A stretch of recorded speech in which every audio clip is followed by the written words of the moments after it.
పూలు గుడిసెలో ఉన్నానండి. వర్షం వస్తే నిద్ర వచ్చేది కాదండి. ఎక్కడ పట్టుకోవడం మంచం అంతే, ఎక్కడ పడితే అక్కడ కారిపోవడం. గోడలు లేక ఈ సిమెంట్ గోళ్ళు కట్టుకున్నామండి పడుకోవడానికి. పశువుల మాత్రం పడుకున్నామండి గడ్డి వేసుకుని, బెడ్షీట్ లేక. పాచిపోయిన అన్నం తిన్నామండి ఆకలి ఉండలేక.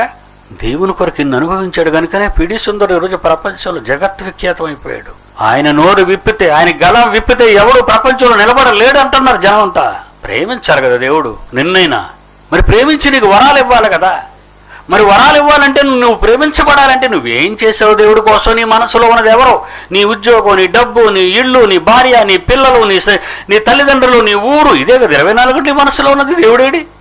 ఎక్కడున్నాడు యేసు? క్రైస్తవుని పేరు పెట్టుకున్నావు, క్రీస్తు లేడు. దేవుని చూడడానికి నువ్వు హిమాలయాలకు వెళ్ళడం అవసరం లేదు. దేవుని చూడడానికి నువ్వు యోర్దానికి వెళ్ళడం అవసరం లేదు.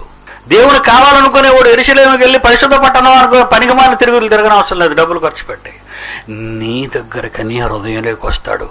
తలుపు తడుతున్నాడు, ఈ వేళ తట్టుచున్నాడు. ఇదిగో తలుపు వద్ద నిలుచుండి తట్టుచున్నాను. ఎవడైనానో నా స్వామిని తలుపు తీసిన ఎడలా మే లోపలికి వస్తాను. నేనే కాదు, నా తండ్రి. నేను వాని యొద్దకు వస్తాను, వాని యొద్ద నివాసం చేస్తాను.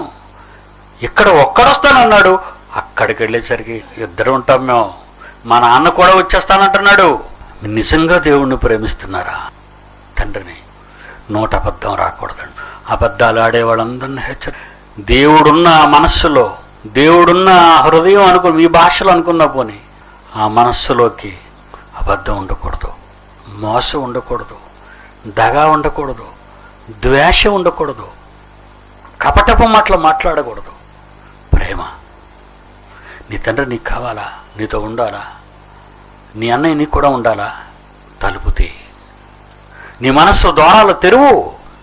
వాళ్ళిద్దరూ లోపలికి వస్తే నీ నోరు మాట్లాడేది మహాజ్ఞానం.